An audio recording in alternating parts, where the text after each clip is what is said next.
বিসমিল্লাহির রহমানির রহিম। আসসালামু আলাইকুম প্রিয় এইচএসসি শিক্ষার্থীরা, আশা করি অনেক অনেক ভালো আছো, সুস্থ আছো। সো তোমরা বাংলা সেকেন্ড পেপার প্রস্তুতি নিতে গিয়ে একটু কনফিউশনে আছো যে কোন জিনিসগুলো পড়বা, কোন জিনিসগুলো বাদ দিবা। সো তোমাদের জন্য জাস্ট শর্ট করে কিছু সাজেশন নিয়ে এসেছি। আশা রাখি অনেক জায়গায় বা অনেক কলেজে বা অনেক টেস্টে তোমাদের ইজিলি কমন পড়ে যাবে। প্রাণপ্রিয় শিক্ষার্থীরা, তোমরা যারা বাংলা দ্বিতীয় পত্রে A+ মার্ক পেতে চাও, আমি বলবো যে বাংলা দ্বিতীয় পত্রে A+ মার্ক না, তোমরা 90+ মার্ক টার্গেট নাও। কারণ এইখানে তোমাদের যে ব্যাকরণ অংশ আছে, এই ব্যাকরণে 30 মানে 30-এর মধ্যে 30 পাওয়া সম্ভব। আর মজার ব্যাপার হলো, বাংলা ফার্স্ট পেপারে যদি তুমি MCQ এবং তোমার যে সিকিউ থাকে, সেখান থেকে যদি কিছু নাম্বার ছুটেও যায়, বাট তুমি যদি সেকেন্ড পেপারে একটা ভালো নাম্বার তুলে আনতে পারো, তাহলে কিন্তু A+ চলে আসবে। সো বাংলা ফার্স্ট পেপার এবং সেকেন্ড পেপার মিলে তোমাদের A+ পেতেই হবে, পেতেই হবে, পেতেই হবে। সো আসো আমি তোমাদেরকে দেখাই। বাংলা সেকেন্ড পেপারে প্রথম তোমাকে একটু দেখতে হবে যে তোমাদের কোয়েশ্চেনগুলো কীরকম আসে। সেটা হলো যে বাংলা দ্বিতীয় পত্রে তোমাদের ব্যাকরণে 30 মার্ক এবং নির্মিতি বা রিটেন বা লিখিত এখানে তোমাদের 70 মার্ক। সো এখানে এই 30 মার্কের মধ্যে মানে ব্যাকরণ অংশে কি কি থাকে সেগুলো একটু দেখাচ্ছি, তোমাদেরকে একটু ওভারভিউ করে দিচ্ছি। সেটা হলো তোমাদের উচ্চারণ, বানান, ব্যাকরণিক শব্দশ্রেণী, তারপর হচ্ছে শব্দ গঠন, বাক্য তথ্য এবং বাংলা ভাষার অপপ্রয়োগ ও শুদ্ধ প্রয়োগ। এগুলা কিন্তু তোমাদের টোটাল 6টা সেগমেন্টে 530 মার্ক। এবং মজার ব্যাপার হলো এখানে 30-এ 30 পাওয়া সম্ভব, 30-এ 30 পাওয়া সম্ভব। মানে এইটা যদি জাস্ট একটু বুদ্ধির খাটায়া পড়তে পারো তাহলে আর কোনো টেনশন নাই। আসো আমি তোমাদেরকে দেখাই যে তোমাদের এই যে 70 মার্ক রয়েছে, এই 70 মার্কে কোনটা কোনটা রয়েছে এবং প্রচুর বিকল্প রয়েছে। তুমি কে, আমি কে, বিকল্প, বিকল্প। বাংলা দ্বিতীয় পত্রের ক্ষেত্রে এটা খাটে। তুমি কে, আমি কে, বিকল্প, বিকল্প। মানে তুমি দেখবা যে বিকল্পের অভাব নাই। হয় তুমি পারিভাষিক শব্দ দিতে পারো, অথবা তুমি অনুবাদ দিতে পারো, হয় তুমি দিনলিপি, অভিজ্ঞতা বর্ণন, অথবা ভাষণ প্রতিবেদন, যে কোনোটা। এরপর দেখো, হয় ইমেইল, অথবা তুমি আবেদনপত্র বা পত্র লিখন, সারাংশ সারমর্ম অথবা ভাব সম্প্রসারণ, বিকল্প আছে। সংলাপ রচনা অথবা খুদে গল্প আছে। এরপর দেখো প্রবন্ধ, নিবন্ধ রচনা, এইটার 5টা আসবে, 5টা প্রবন্ধ বা রচনা, তোমাদের 5টা থেকে একটা লিখতে হবে। সো এখানে তুমি দেখলেই বুঝবা যে আসলে তোমার 100% এই নির্মিতি অংশ থেকে তুমি কোনো না কোনোভাবে আনকমন আসলেও লিখে দিয়ে আসতে পারবা। ওকে, আচ্ছা, এখন কথা হলো আমরা চলে যাচ্ছি ব্যাকরণ অংশে। এই 30 মার্কে আমাদের কি পড়া উচিত খেয়াল করে দেখো। আমাদের প্রথমে উচ্চারণ। সো এখানে তোমাদের দুইভাবে প্রশ্ন, এখানে বিকল্প আছে। এখানে হয় উচ্চারণের নিয়ম, অথবা অধ্বনি, এ ধ্বনি, ভ ফলা, ম ফলা, হ উচ্চারণের এগুলো আসতে পারে, অথবা 5টি শুদ্ধ উচ্চারণ লিখতে বলবে। শুদ্ধ উচ্চারণ তুমি এখান থেকে উচ্চারণ দেওয়া থাকবে, ধরো 8টা থাকবে, 8টা থেকে 5টা, 8টা থেকে কি 5টা। এখানেও বিকল্প, বিকল্পর মধ্যে বিকল্প। সো এখানে তুমি যদি এগুলা লিখো, এই ডেসক্রিপটিভ বা বর্ণনামূলক লিখলে হয়তো 5-এর মধ্যে 4 পেতে পারো, অথবা 4.5 পেতে পারো, আবার 5 পেতে পারো, খুব কম দেয়। আমি তোমাদেরকে সাজেস্ট করবো এখানে 5-এ 5 পাওয়ার জন্য তোমরা শুদ্ধ উচ্চারণগুলো মানে এখানে লিখে আসবে। এখন কথা হলো ভাই কই থেকে পড়বো। তোমরা যে কাজটা করবা সেটা হচ্ছে বিগত বছরের বোর্ড প্রশ্নগুলো সবাই শেষ করে ফেলো, বিগত বছর সকল বোর্ড শেষ করে ফেলো। আর যে কোনো বই থেকে, আমাদের বই থেকে, অথবা যে কোনো বই থেকে তুমি সেখানে পড়ে ফেলো, নিজে লিখো, উচ্চারণগুলো একটু লেখার চেষ্টা করবা, লিখে লিখে পড়বা। অনেকে কি করো, সেটা হচ্ছে মুখস্থ করো উচ্চারণ। হ্যাঁ জানি মুখস্থ করলে তোমার মানে ব্রেনে থাকবে, বাট সবচেয়ে সেফ জোন হচ্ছে তুমি লিখবা, কারণ পরীক্ষার হলে তোমার লিখতে হবে। ঠিক আছে, সো এখানে টার্গেট থাকবে শুদ্ধ উচ্চারণে 5/5। এরপরে আসো তোমাদের পরবর্তী যদি আমি দেখাই যে বানান। তো বাংলা বানানে এখানে তোমরা দেখবা যে মোটামুটি নিয়ম, তারপর 5টি নিয়মগুলো বা তোমার বর্ণনামূলকভাবে তুমি লিখতে পারো, অথবা তোমার 5টি শুদ্ধ বানান। 8টি থাকবে, 8টির মধ্যে তোমার কি করবা, জাস্ট 5টা লিখে আসবা। সো এই ক্ষেত্রে বোর্ড কোশ্চেনগুলো আগে শেষ করে ফেলো, আগে বোর্ড কোশ্চেন শেষ করো। এরপরে তোমার যে কোনো বই থেকে, আমাদের বই থেকে পারো, আমাদের সাজেশন বই থেকে পড়ো, যেখান থেকে পড়ো তুমি ওইখান থেকে জাস্ট পড়ে গেলে ইনশাল্লাহ কমন পড়ে যাবে। 8টার মধ্যে 6টা কমন পড়বে মিনিমাম, আর 5টা হইলে তো এনাফ। 4টা হইলে একটু রিস্ক আছে, বাট তোমরা যা বললাম সেটা তোমাদের suggestion plus board question enough. তো এখানে এগুলো বাদ দিবা, এগুলো তো আসবেই, যে কোনো একটা আসবে, প্লাস তুমি এগুলো আসলে তুমি কি করবা, সেটা তুমি শুদ্ধ বানানগুলো লিখবা।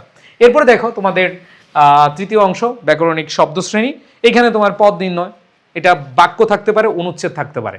তোমার একটা বাক্য লিখে দেওয়া থাকবে, সেখানে তোমাকে ধরো বিশেষ্য, বিশেষণ এগুলো বের করতে বলবে, অথবা তোমার অনুচ্ছেদ দেওয়া থাকবে, ও অনুচ্ছেদ থেকে প্যারা আকারে লিখে থাকবে, তুমি সেখান থেকে পদ নির্ণয় করবা। ঠিক আছে, অথবা তোমার এই যে প্রশ্নগুলোর মধ্যে একটা কমন আসবে, এই প্রশ্নগুলোর মধ্যে একটা কমন আসবে। দেখো স্ক্রিনশট নিয়ে ফেলো, আমি কিন্তু এগুলা বলছি না, কারণ তোমাদেরকে আমি অলরেডি যেগুলো দিচ্ছি ইনশাল্লাহ এগুলো আসবে। সো তোমরা স্ক্রিনশট নিয়ে খাতা লিখে ফেলো, এগুলাই আসবে। তো এখানে পদ নির্ণয় তুমি কি করবা, বিগত বছরের প্রশ্নগুলো পড়ো, আর বেসিক পড়ে তোমরা হচ্ছে প্র্যাকটিস করো যে কোনো বই থেকে। আবার বলছি একই কথা, সাজেশন যে কোনো বই থেকে অ্যান্ড বোর্ড প্রশ্ন, এনাফ। এরপরে আসো আমরা যদি পরবর্তী পার্টে যাই, শব্দ গঠন, উপসর্গ, প্রত্যয়, সমাস। এইখানে দেখো তোমাদের এইখানে উপসর্গ কাকে বলে এবং উপসর্গের অর্থবাচকতা নিয়ে কিন্তু অর্থদ্বৈতকতা আছে। ভাই এটা যে কতবার আসছে, ওই আমাদের সময় থেকে এটা সব সময় আসে। তারপর হচ্ছে উপসর্গ দিয়ে শব্দ গঠন করো অথবা প্রত্যয় নির্ণয় করো অথবা ব্যাস বাক্য নির্ণয় করো। সো এখানে আমি তোমাদের বলবো তোমাদেরকে যেই জায়গাটা খেয়াল রাখতে হবে, এরকম ডেসক্রিপটিভ না লিখে তুমি যেগুলো উপসর্গ দিয়ে শব্দ গঠন অথবা প্রত্যয় নির্ণয় অথবা ব্যাস বাক্য, এগুলো মানে সমাস, এগুলো একটু বেশি ভালো করে পড়বা। তোমরা অলরেডি আমাদের ক্লাস করছো, বিশেষ করে আমাদের সুফিয়ান স্যারের ক্লাস করছো, দেখবা যে ক্লাসের পরে ক্লাসে পড়ায় দেয়। এই যে সমাজগুলো একবারে ক্লাসে তোমাদের লিখে লিখে পড়ায় দেয়। আমাদের স্বর্ণসার তোমাদের বাংলা একবারে ধরে ধরে পড়িয়ে দেয়। সো তোমরা যারা কামব্যাক কোর্সে আছো বা আমাদের কামব্যাক কোর্সে ভর্তি হবা, তোমরা এইখানে আমাদের এই যে ক্লাসগুলো অনেকে হচ্ছে স্লাইড দেখে দেখে অনেকে দেখি যে লিখায় না, বাট এগুলো লিখিয়ে পড়াইতে হয়, লিখে পড়ালে স্টুডেন্টের মাথায় ঢুকে। ঠিক আছে, এবার আসো আমরা চলে যাই পরবর্তীতে। অলরেডি 20 মার্কের আমাদের সাজেশন দেওয়া শেষ। এরপর দেখো বাক্য তথ্য। সো বাক্য তথ্যের মধ্যে বাক্য কাকে বলে, এটার গঠনগত এবং অর্থগত যে শ্রেণী বিভাগ এটা পড়বা। সার্থক বাক্যের গুণাবলী বা বৈশিষ্ট্য এটা পড়বা। এবং সাথে হচ্ছে তোমার বাক্য রূপান্তর। সো বাক্য রূপান্তর হচ্ছে তুমি বোর্ড প্রশ্ন পড়ো আর সাজেশন বা যে কোনো বই থেকে পড়তে থাকো, এখান থেকে তোমার কমন পড়ে যাবে। এখন কথা হচ্ছে ভাই আপনাদের সাজেশন বই কবে আসবে? আমাদের টেস্টের পরে সাজেশন বই আসবে। তো ওই সাজেশন বইটা তোমরা কালেক্ট করে পড়লে ইনশাল্লাহ এখান থেকে তোমাদের প্রস্তুতি হয়ে যাবে। অ্যান্ড দেন লাস্ট হচ্ছে আমাদের অপপ্রয়োগ ও শুদ্ধ প্রয়োগ। সো এখানে অপপ্রয়োগ বা শুদ্ধ এগুলো হচ্ছে তোমরা মানে এখানে তোমরা খ এবং কর মধ্যে যেটা তোমার বেশি ফেভারেবল মনে হয় সেটা লিখবা। কারণ এখানে আমি বলবো যে কোনো 5টি বাক্য শুদ্ধ করো, এটা তোমার কাছে অনেক হইতে পারে, যে কোনো 5টা বাক্য তুমি শুদ্ধ করে লিখবা।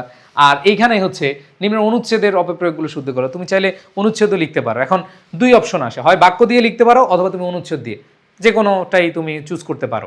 তো এখানে আমাদের 30 মার্কে আমি তোমাদেরকে যেগুলো দিলাম একবার শর্ট করে অল্প অল্প করে তোমাদের দিয়েছি। আশা করি এখানে তোমরা অনেক কলেজে বা টেস্টে তোমরা পেয়ে যাবে ইনশাল্লাহ।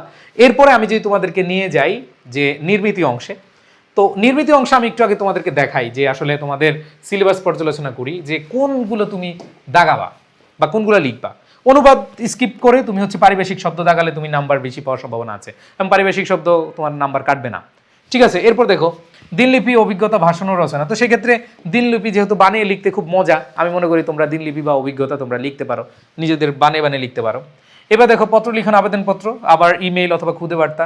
তো এই ক্ষেত্রে হচ্ছে ছোট মেসেজ বা ইমেল এগুলো তোমরা বেশি প্রায়োরিটি দিতে পারো। এরপর দেখো সারাংশ সারমর্ম, এই ক্ষেত্রে আমি ভাব সম্প্রসারণকে বলবো। বাট এগুলো হচ্ছে আমার কথা, হ্যাঁ। ভাব সম্প্রসারণ কেন বলবো, সারাংশ সারমর্ম অনেক ছোট দেখলে অনেক টিচার হচ্ছে নাম্বার দিতে চায় না। বাট ভাব সম্প্রসারণ যখন তুমি লিখবা, তুমি মনের মাধুরী মিশিয়ে সেখানে লিখতেই থাকবা। এই ক্ষেত্রে টিচার যখন তুমি যায় রে এত কষ্ট করে লিখছে, তাহলে একটু নাম্বার দিই। সো আমি এটাকে চুজ করব। তো এখানে সংলাপ রচনা এবং খুদে গল্পের মধ্যে এটা তো ডায়ালগ তোমরা জানো, আর এটা হচ্ছে খুদে গল্প। তোমরা চাইলে খুদে গল্প বেশি প্রায়োরিটি দিতে পারো বানিয়ে লেখার ক্ষেত্রে, এটা তোমাদের চয়েস। অ্যান্ড দেন প্রবন্ধ রচনা, 5টি হতে 1টি। সো এগুলার এখন আমি হচ্ছে সাজেশন দিব। আসো তোমাদেরকে প্রথমেই বলবো যে তোমরা পারিভাষিক শব্দ তোমরা হচ্ছে বোর্ড কোয়েশ্চেনগুলো আর সাজেশন। আমি আবার বলছি আমাদের টেস্টের পরে সাজেশন আসবে, ওই সাজেশন পড়লে ইনশাল্লাহ তোমরা কমন পেয়ে যাবা। আর হচ্ছে বাংলায় অনুবাদ করে এটা স্কিপ করতে পারবা। আর অনুবাদ যদি পড়ো তাহলে স্টুডেন্টস ডিউটি অথবা স্টুডেন্ট রিলেটেড যে প্যাসেজগুলো আছে বা অনুবাদগুলো আছে এগুলো একটু প্রায়োরিটি দিবা। মুক্তিযুদ্ধ, আবার আমাদের কান্ট্রি রিলেটেড অথবা জুলাই রেভলিউশন অথবা নেচার রিলেটেড এবং হচ্ছে স্টোরি বেস যেগুলো আছে, ওয়াইল্ড লাইফ, এগুলো একটু বেশি পড়বা। হ্যাঁ, জুলাই রিলেটেড, মুক্তিযুদ্ধ রিলেটেড এগুলা তুমি পড়লে এখান থেকে তোমাদের অনুবাদ আসবে। তবে আমি বলবো যে দরকারই নেই, পারিভাষিক শব্দ পড়ো, শুধু পারিভাষিক শব্দ আমাদের সাজেশন থেকে পড়বা, ইনশাল্লাহ এখান থেকে কমন পড়ে যাবে। এবার আসো তোমাদের দিনলিপি বা অভিজ্ঞতা।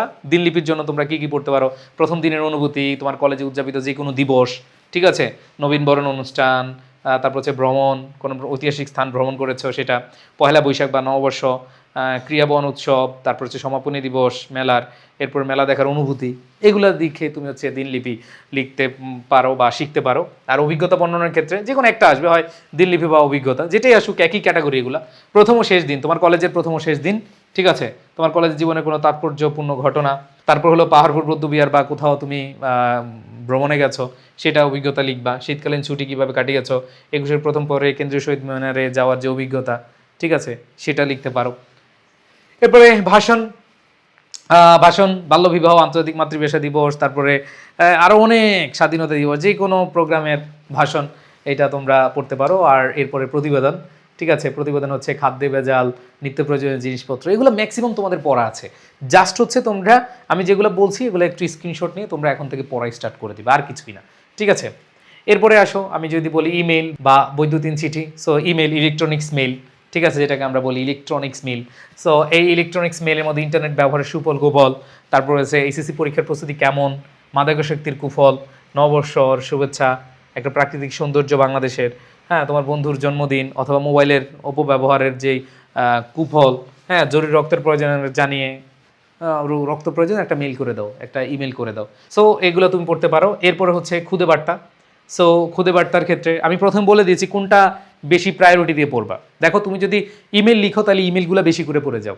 আবার ধরো তুমি যখন পারিবেশিক শব্দ, তুমি পারিবেশিক শব্দের উপরে ফোর্স করো, তোমার অনুবাদ দেখার দরকার নেই। আবার দেখো তুমি ভাষণ প্রতিবেদন লিখবা না, তুমি হচ্ছে লিখবা হচ্ছে দিনলিপি অথবা তুমি অভিজ্ঞতা বর্ণন সেটা লিখবা, তাহলে ওগুলোর উপরে ফোকাস করো। সো আমি তোমাদের বলবো তুমি আগে টার্গেট নাও, তুমি আগে নিজে ফিক্সড করো যে আসলে তুমি কোনগুলা লিখবা, তুমি যেগুলা লিখবা সেগুলোকে ফোকাস করে পড়ো।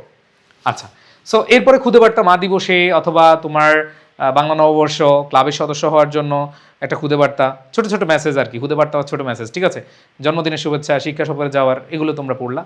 এরপর হচ্ছে তোমাদের আবেদনপত্র অথবা পত্র লিখন যেটা দাও। আবেদনপত্র অনেক ক্যাটাগরির হয়, আমরা ছোটোখাটো মানে আমি এরকম দেখেছি ওই আবেদনপত্র কি করে যে বিভিন্ন জায়গায় দেখবা যে একটা ফরম্যাট পরে আবেদনপত্র শেষ না। আবেদনপত্রগুলো তোমাকে অবশ্যই সিরিয়াসলি পড়তে হবে। যদি তুমি আবেদনপত্র লিখতে চাও তাহলে তোমাকে অবশ্যই জানতে হবে ব্যক্তিগত পত্র কোনগুলো, তারপর হচ্ছে আমন্ত্রণপত্র, নিমন্ত্রণপত্র, দাপ্তরিক পত্র, সংবাদপত্র প্রকাশের জন্য আবেদনপত্র। সো এগুলো কিন্তু তোমার ক্যাটাগরি জেনে তোমার প্রস্তুতি নিতে হবে। সো আমি এখান থেকে মোস্ট টপ যেগুলো রয়েছে সেগুলো দিয়েছি। সো এইখানে তুমি যদি আবেদনপত্র আসলেই তুমি লিখতে চাও পরীক্ষার হলে, তাহলে তোমাকে কি করতে হবে, তোমাকে অবশ্যই এগুলো প্রায়োরিটি দিয়ে পড়ে যেতে হবে। এবং ব্যক্তিগত পত্র কিভাবে লিখে, তারপর হচ্ছে আমন্ত্রণপত্র কিভাবে লিখে, দাপ্তরিক পত্র কিভাবে লিখে, সংবাদপত্র প্রকাশের জন্য আবেদনপত্র কিভাবে লিখে, এগুলো তোমার জানতে হবে, ঠিক আছে। ওকে, ধরো তুমি প্রতিবেদন একটু আগে দেখলা যে প্রতিবেদন লিখবে, তাহলে প্রতিবেদনের নিয়ম কিন্তু তোমার জানতে হবে, প্রতিবেদনে কি কি থাকে এগুলো তোমার জানতে হবে, না জেনে ধুমধাম লিখা যাবে না, ঠিক আছে। আচ্ছা, এরপরে আসো আমি যদি তোমাদেরকে দেখাই যে তোমাদের সারাংশ সারমর্মর ক্ষেত্রে যদি অনেক পড়তে হবে, আমি একবার শর্ট করে দিয়েছি, কমন পড়ার পসিবিলিটি একটু কম এখান থেকে। কেন বললাম যেন অনেক এই কয়টা দিলে এই কয়টার মধ্যেই থাকে না, তোমরা এর বাইরেও কিছু পড়বা। টেস্ট পরীক্ষার পরে তোমাদের ফাইনাল সাজেশন যখন দিব তখন ওগুলো একটু বেশি করে করবা, কারণ হচ্ছে টেস্ট পরীক্ষার পরে টেস্ট পেপার অ্যানালাইসিস করে তোমাদেরকে সাজেশন দেওয়া যায়। সো এখানে দেখো চরিত্র ছাড়া মানুষের গল্প করা, মাতৃস্নেহের তুলনায় অভাব আছে বলে জগৎ, এগুলা মানে মোটামুটি তোমরা অনেকগুলাই পড়েছো। তো তুমি সারাংশ যদি স্কিপ করো, আমি বলছিলাম যে তুমি চাইলে সারাংশ স্কিপ করতে পারো, কারণ ভাব সম্প্রসারণ লিখলে আমাদের মানে নম্বর পাওয়ার বেশি পাওয়ার পসিবিলিটি বেশি থাকে। সো এখানে আমরা অবশ্যই যেগুলো দিয়েছি ভাব সম্প্রসারণ, এগুলো চাইলে তোমরা হচ্ছে একটু বেশি করে পড়ে যেতে পারো। অ্যান্ড দেন আমি তোমাদেরকে নিয়ে যাব হচ্ছে পরবর্তীতে সংলাপে, সংলাপ এবং ক্ষুদে রচনা যেগুলো আছে সেগুলা দেখাবো। তো সংলাপের ক্ষেত্রে মানে সংলাপ বলতে ইংরেজি যেটাকে বলা হয় ডায়ালগ, তোমরা হ্যাঁ রহিম করিম হ্যালো হাই কেমন আছো, ঠিক আছে, বাংলা এটাকে সংলাপ রচনা বলা হয়। তো এখানে দেখো মাদকাসক্তির কুফল, মোবাইল ফোন, ফেসবুক, ইন্টারনেট, এগুলো অলরেডি তোমরা একটু আগে যেগুলো পড়েছো এগুলোর মধ্যে আছে। তো তোমাকে আগে চিহ্নিত করতে হবে, তোমাকে আগে বুঝতে হবে যে তুমি কোন কোন জিনিসগুলো লিখবা, সেই হিসাবে তোমার কি করতে হবে, প্রস্তুতি নিতে হবে। সো এখানে যেগুলো আমরা দেখতে পাচ্ছি, নিরাপদ সড়ক চাই, সড়ক দুর্ঘটনা, পরিবেশ দূষণ রোধের উপায়, পরীক্ষার প্রস্তুতি নিয়ে দুই বন্ধুর মধ্যে সংলাপ, বাংলা নববর্ষ, বাল্যবিবাহ, এগুলো কিন্তু আগেও ছিল, তাই না। সো এইখানে এমন আহামরি কিছু না যেগুলো আসলে তোমার অনেক বেশি আনকমন, এবং যা আসবে সব হচ্ছে তোমার পড়ার মধ্যে, তোমার কমনের মধ্যে। সো এইটা নিয়ে এত টেনশন করার কিছু নাই, ঠিক আছে।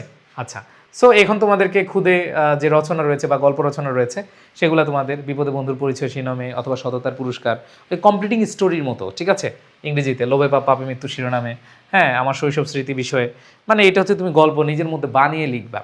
তো এখানে তোমরা অনেকে কি করো, মুখস্থ করার চেষ্টা করো, এগুলো আসলে নিজে মানে নিজে ঘটনাগুলো পড়ে নিজে কি লিখবে এগুলো মাথায় কি করে ফেলবা, সেট করে ফেলবা, তাইলে ইজিলি তুমি হচ্ছে যে লিখতে পারবা। তো রক্তদান, স্বনির্ভরতার জন্য চাই ইচ্ছা শক্তি, সো এগুলো যেগুলো আছে এগুলো তুমি হচ্ছে বানিয়ে লেখার প্রিপারেশন নিয়ে প্রস্তুতি নিবে, ঠিক আছে। এরপরে লাস্ট তোমাদের বলবো যে এগুলো আসলে আমি ফাইনালের জন্য দিয়েছি, সত্যি কথা, এগুলো আসলে তোমাদের টেস্টের জন্য কম দিয়েছি, এখান থেকে কমন পড়বে ইনশাল্লাহ, মাস্ট। অনেক বেশি দেওয়া, অনেকে হয়তো একটু বোরিং ফিল করো, ভাই কেন এতগুলো বেশি দিয়েছে। এখন তোমাদের দেখো বিভিন্ন সেকশন, নৈতিকতা মূল্যবোধ থেকে আসতে পারে, অথবা বিজ্ঞান প্রযুক্তি থেকে আসতে পারে, জাতীয় চেতনা আসতে পারে, শিল্প অর্থনীতি এবং সাম্প্রতিক, এই 5টা থেকে 5টা আসবে। দেন তুমি লিখবা কয়টা? একটা। এখন তুমি এর মধ্যে দেখো কোন জিনিসগুলো লেখে বেশি তুমি মজা পাও। আমাদের সময় এরকম হয়েছে, আরে লুজ পেপার নিতে নিতে নিতে পাগলা হয়ে গেছি, মানে রচনা পাইলে ধুমায়া লিখতাম, ঠিক আছে, কারণ রচনা বানিয়ে লিখা যায় ধুমায়া, বুঝছো? সো আশা করি তোমরা এই রচনাগুলো থেকে 100% কমন পাবা। তুমি যেই বোর্ডের হও না কেন, রচনা মোটামুটি 100% শিওর থাকো যে তোমরা কমন পাবা, এটা ফাইনালের জন্য ফিক্সড, ঠিক আছে? তো এইখানে তোমরা যেই কাজটা করবা, তোমার যেই অপশনটা সবচেয়ে ভালো পারো রচনার ক্ষেত্রে, যেগুলো তোমার সবচেয়ে ভালো লিখতে পারবা, এখানে আসলে চ্যালেঞ্জ ধরো হচ্ছে তোমার বাবা অথবা তোমার মা বললো এই বেটা স্যান্ডউইচ খাবি না বার্গার খাবি, যদি এগুলো জাঙ্ক ফুড তোমার ক্ষতি হতে পারে, এখন তুমি আরে কোনটা রেখা কোনটা, এবার তুমি মিজার করবা যে আসলে কোনটা বেশি আমার টেস্ট লাগে, ওইটাই তুমি খাবা, তাই না? সো ব্যাপারটা হচ্ছে এরকম, ব্যাপারটা এরকমই যখন হচ্ছে তুমি এইভাবে যখন চিন্তা করবা যে হ্যাঁ যেটা বেস্ট লিখতে পারবো সেটাই আমি হচ্ছে নিব, তো এইভাবে তুমি হচ্ছে যে আইডেন্টিফাই করে তারপরে লিখবা, এবং এখান থেকে আসবে ইনশাল্লাহ। আর তোমাদের কামব্যাক কোর্স 2 এবং আমার যেই কোর্স আছে, তোমরা চাইলে এখনই দ্রুত এনরোল করে নাও, কারণ হচ্ছে তোমাদের পরীক্ষার জন্য সকল সাবজেক্টের জন্য আমরা এই আয়োজনটা করেছি, এবং আমাদের জন্য এটা একটা ভালো সুযোগ যে তোমাদের পাশে আমরা থাকতে পারবো একবারে পরীক্ষা পর্যন্ত, কারণ এইখানে হিউজ একটা টাইম আছে। দেখো তোমাদের পরীক্ষা যেটা মানে দ্রুত হওয়ার কথা, কিন্তু পরীক্ষা মেবি জুলাই আগস্টে চলে যাবে। সো এই ক্ষেত্রে বলবো যে তোমাদের জন্য অনেক ভালো একটা সুযোগ, তোমরা এই সুযোগটা কাজে লাগাও। আমরাও ইনশাল্লাহ তোমাদের পাশে থাকবো, এবং আই এডুকেশন বাংলাদেশের টপ মোস্ট অ্যাডটেক প্ল্যাটফর্মের মধ্যে রয়েছে, এবং তোমরা আমাদের কাছে বিশ্বাস করতে পারো। চটকদার বিজ্ঞাপন আমরা দিতে জানি, বাট অতটা দেই না। অনেক বলবে আপনারা তো বিজ্ঞাপন কম দেন না। ইয়েস, আমরা দেই, কারণ হচ্ছে যে এই যে পড়ানো, এটা আমাদের প্যাশন, এটা আমাদের প্রফেশন। সো এখানে আমাদের তোমাদের সাথে থাকতে হবে, তোমাদেরকে সার্ভিস দিয়ে আমাদের এগিয়ে যেতে হবে। সো প্রাণপ্রিয় শিক্ষার্থীরা, আমি মহসিন পাটারি তোমাদের সাথে কথা দিচ্ছি ইনশাল্লাহ, তোমরা যদি ফুল কোর্সে, অনেকে শুধু আমার ইংলিশ কোর্সে ভর্তি হও, কারণ অনেকে বলবে ভাইয়া আপনি কীভাবে বাংলা পড়াচ্ছেন। দেখো আমরা বাংলা, ইংরেজি, আইসিটি সব কিছু পড়ে আসছি, এবং আমি ঢাকা ইউনিভার্সিটিতে, দেখো আমি এইচএসসিতে কী পরিমাণ ভালো ছিলাম, আমি ঢাকা ইউনিভার্সিটিতে অ্যাডমিশন টেস্টে বাংলায় 30-এর মধ্যে 27 পেয়েছি। হ্যাঁ, অনেকে বলো ভাইয়া এটা কি বলেন, হ্যাঁ 30-এর মধ্যে 30 পাইলেন না কেন, এটা আবার বললো না। ঢাকা ইউনিভার্সিটিতে 30-এ 30 পাওয়া এগুলো খুব মানে অবাস্তব কাহিনী। হ্যাঁ, সো 27 পেয়েছিলাম, তার মানে এইচএসসি ভিত্তিটা ভালো ছিল, আমাদের বিলাসী ছিল, আরও কত সুন্দর সুন্দর মানে গল্প ছিল, এগুলো মানে ঠোঁটের আগায় থাকতো। সো এই জায়গা থেকে আমি বাংলা সেকেন্ড পেপার খুব আমার ফেভারিট একটা সাবজেক্ট ছিল, এবং বাংলা আমি নিজে প্রাইভেট পড়েছিলাম, সত্যি কথা। তো এই জন্য আমি এগুলা মানে তোমাদের সাথে শেয়ার করি। জাস্ট তোমরা আমার সাথে অনেক দিন ধরে আছো, অনেকে আমাকে অনেক দিন ধরে চিনো, এই জন্য আসলে ভালো লাগা থেকে তোমাদের এই ভিডিওগুলো বানাই। সো চলবে নাকি? যদি চলতে থাকে তাহলে অবশ্যই জানাবা। তো যাই হোক, তোমাদের জন্য শুভকামনা, এইভাবে প্রস্তুতি নাও। বাংলা দ্বিতীয় পত্রে A+ পাওয়া খুবই সহজ, সো যদি তোমরা সিরিয়াস থাকো। সবাই ভালো থেকো, সুস্থ থেকো। যারা এনরোল করতে চাও, আমাদের যে নম্বর দেওয়া আছে এই নম্বরে কল দিয়ে তোমরা ভর্তি হয়ে যেতে পারো। সবাই ভালো থেকো, আল্লাহ হাফেজ, আসসালামু আলাইকুম।